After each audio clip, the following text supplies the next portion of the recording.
Cops of Reddit, what is the saddest arrest that you've ever had to make?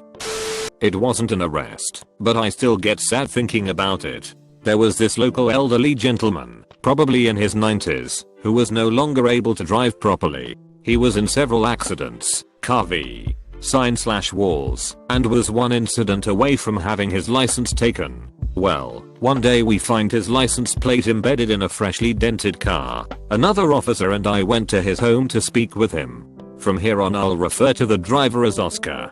Close bracket. Oscar wasn't home, but we had a long conversation with his boyfriend. He told us all about how his happy life with Oscar, and how Oscar was the one in charge of bringing food home, since he was the only one with a license. We went back to the PD. After we were done talking, Oscar was already there when we arrived. Another officer had found him, and was speaking to him. We watched as the officer carefully explained to Oscar that he was in a car accident, and I don't think I can properly explain the look of confusion on Oscar's face. He had no idea he hit another car, and he looked at the bent plate like it was from another world. At the end, the officer told Oscar he needed to give up his license. His hand shook like crazy the entire time. He tried to pull his license out his wallet over and over, but he just couldn't get it out. The officer ended up doing it for him. In the end, the three of us just stared at each other for a while. I had to arrest a guy that had embezzled money from a large corporation over the course of 10 months. How he did it was every week the store would have a cash deposit, so he would make it late and take money off the top of it. In order to make it whole again, he would take money from the following week's deposit to make it whole again. This went on and on until he stole up to $32,000. So when I arrived to the storefront to arrest him, the store's asset protection agent was telling me how he made up this story about his daughter was sick and how he was using the money for hospital bills and he was gonna pay it back. So course I think, wow, that's a really sad story, but maybe he was just trying to get away with it. Well, when I walk up to him, he stands up and puts his arms behind his back, so I cuff him. Sure enough, during my search I find bills from his daughter's hospital and, to make it worse, an eviction notice from his landlord. Not a police officer, but involved in the CPS system. Police were called to an apartment by a relative of the occupant. She could hear the two young children inside, but could not reach their mother and the kids wouldn't open the door. Neighbors had reported the children were often left to play alone on the playground, sometimes for hours at a time. The police opened the door to find a 2-year-old and 9-month-old home alone. The state of their diapers indicated they had been unchanged in over 24 hours. There was no visible food that the 2-year-old had access to, and clearly nothing for the 9-month-old. There were cleaning chemicals that had been spilled in the bathroom. The children were put into protective care. The mother returned to the apartment 36 hours after the police intervened and was arrested. Mother refused to meet with her court-ordered attorney, refused all services, counseling, rent assistance, etc., and did not attend any hearings. After 18 months in the care of a responsible family member, the mother's rights were terminated. As someone who isn't a social worker, the story of these kids kind of messed me up for a little bit. I can only imagine what social workers have seen. After a search warrant, a man was arrested for drugs and guns and taken away. Only other person in the house was a 1-year-old baby. As a new father at the time, I held the baby until CPS came. Shivering, he held onto me for dear life. He was wearing only a dirty diaper, with no other diapers in the house. No food in the fridge. I cleaned him up and wrapped him in a towel. No blankets in the house. I almost started crying. My uncle is a cop. He arrested a 15-year-old girl for killing her bully. The bully was a 16-year-old girl who insulted/beat this girl every day, but used to be friends with her. The 15-year-old attacked her with a razor blade and hid the body in an abandoned well under the floor at her house. Needless to say, since life isn't a movie, the body was found a week later by cops, who heard the 16-year-old chase the 15-year-old home from school. Full story, and why the court decided to not go easy on her was it wasn't just self-defense. The 15-year-old successfully knocked out the 16-year-old with a blunt object in the backyard, dragged her to the basement possibly in a tarp, and then, up to an hour later without calling 911, took a disposable razor from a toolbox and proceeded to stab the unconscious 16-year-old in the stomach a few times. Was embedded with cops as a public radio producer 3 years ago, so I got to see a bunch of pretty sad arrests. The highlights. Guy got dumped by his girlfriend, so he called the cops and claimed she was suicidal. They showed up, and she had the choice of either being carted off to a hospital for psyche eval or being taken into protective custody. Woman cornered and beat the shit out of another woman in a 7-Eleven parking lot over the attention of a used car mechanic who hit on one of them while waiting in line at a Dollar Tree. Older guy, 50s/60s, was arrested after showing up at an apartment and using one of his crutches to smash in a window to gain entry. Turns out he had been released from the local jail that afternoon, tried to go back to his last apartment, only to find out other people were living there, and then smash the window out. His release papers were in his back pocket when he was searched. I know cops get a lot of shit, and rightfully so in some cases, but man, they have to deal with a metric crap ton of bummers. I have finally found an opportunity to tell this story. So a few years ago, I got a call at a scatter park about some kids who were smoking weed. Age was never specified, but when I got there, my partner waited in the car and I looked around until I picked up a funky smell in the air and managed to follow it to behind a little shed at the park. Behind it were 4 little kids, passing a bag around, huffing whatever was inside. I mean little kids, like 7/8/9. 2 of them ran off as soon as they saw me approach. The 2 that were left looked really ragged, beaten up, smelled like they hadn't showered in weeks, and you could tell from their faces how fucked up they were on whatever it was that they were huffing. I called my partner over, since I saw and confirmed that one of the kids had a knife on him, although clearly too fucked up to use it. I honestly froze and teared up a little bit, looking at these children who were probably homeless or didn't have a good home to go to at all, looking up at me with their doped up deer in the headlights look on their faces. My partner was the one who took them away while I picked up the bag out of curiosity to see what it was that was in that brown paper bag. I'll never forget what I saw that day. It was really saddening, and it honestly brings back some tears writing this out now. In that bag was the serious tag that op forgot. Cop for 20 years. Was Christmas and I was driving down the street when I see a car blow a red light pretty bad. Stop the car and it's a single mom with 2 kids, about 6 and 8.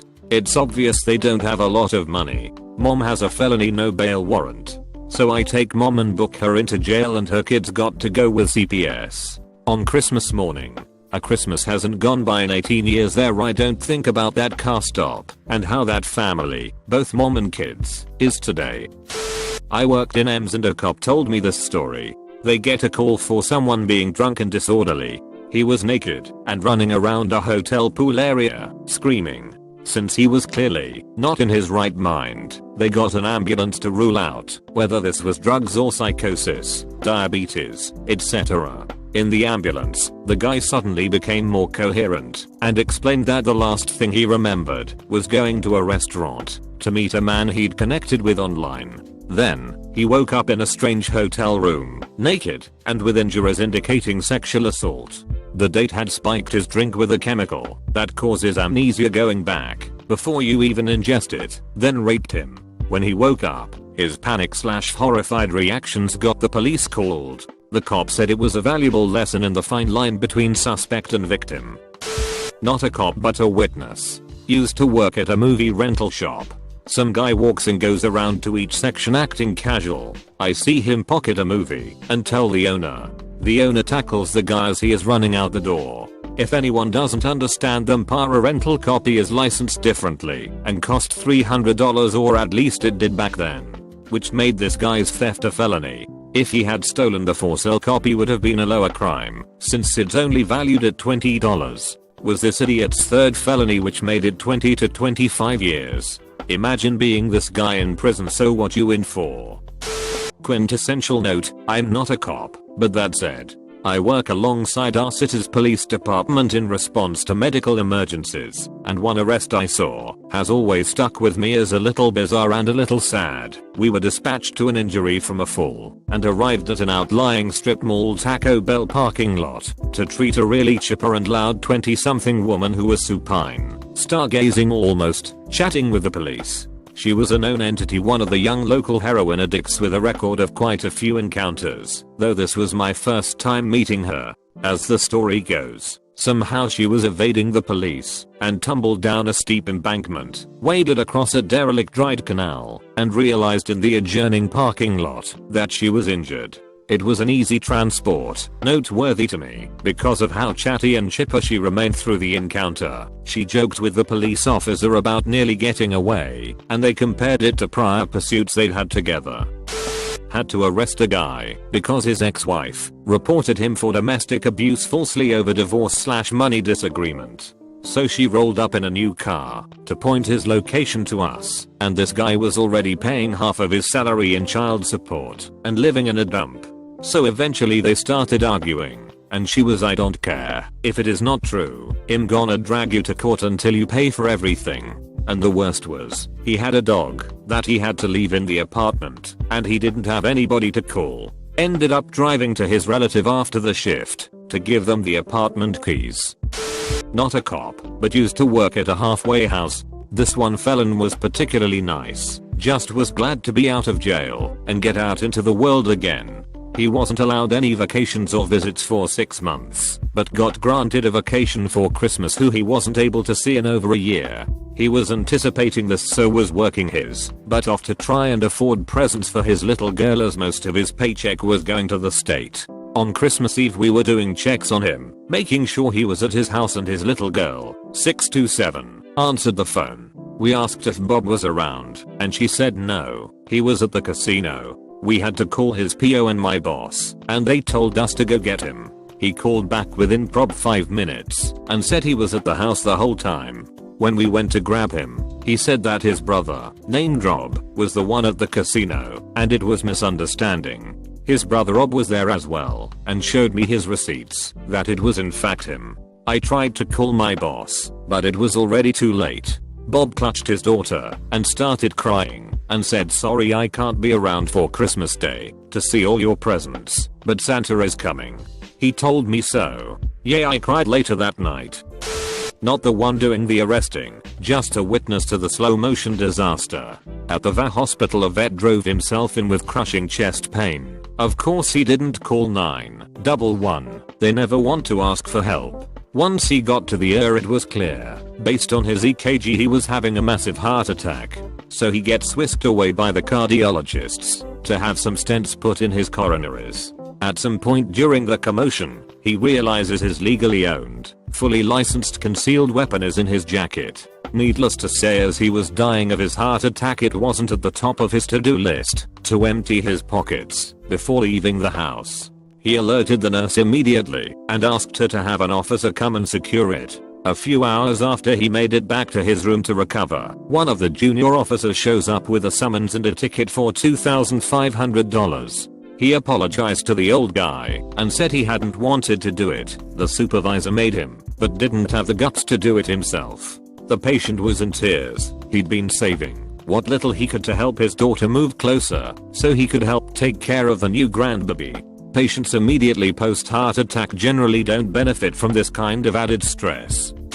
Friend's dad is a retired detective. Not sure why he did, but one evening when my friends and I went over for a BBQ, he joined us and was a bit drunk and told us a story of how he and his partner responded to a home invasion crime scene in a more affluent middle-class suburb. Father and 2 young kids all brutally bludgeoned to death with a baseball bat. The house wasn't even ransacked, and the only thing stolen was a big screen TV and a video game console. They eventually caught the 2 perps as they were still fleeing on the streets with carrying the big screen TV in public. Both were 19 to 20-year-olds. They eventually confessed that they just want the TV and video game console, when they would often see the kids playing it on through big opened living room window when they walked by the neighborhood, and decided to kill them to not leave witnesses. The worst thing he told us was, less than an hour after the crime scene was taped off, the wife came home in a taxi after being away for a week on a business trip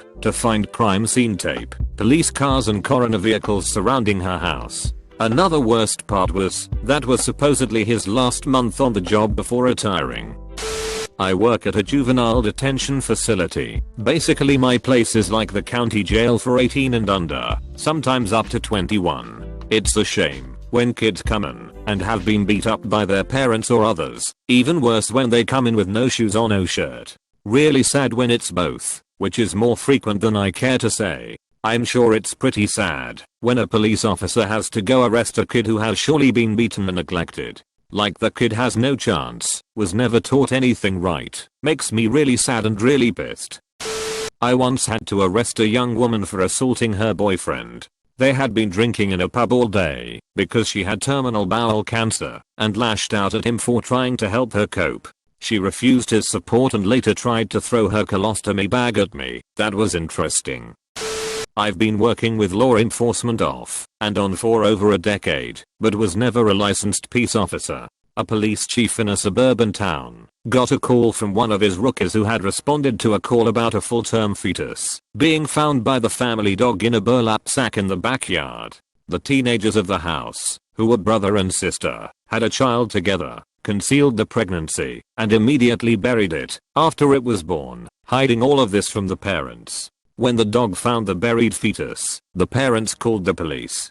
The rookie officer had to confirm that there was indeed a fetus in the sack but couldn't. He called his chief, begging him to come and confirm. The chief did and took the teenagers to jail. It still haunts them both.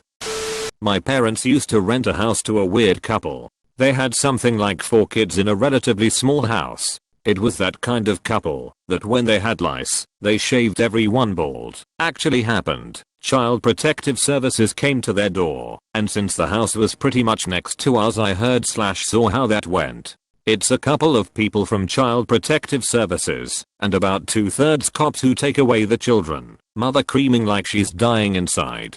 I can't image how shit that job must be. Horror to see, but to be a cop at that moment, that's hard.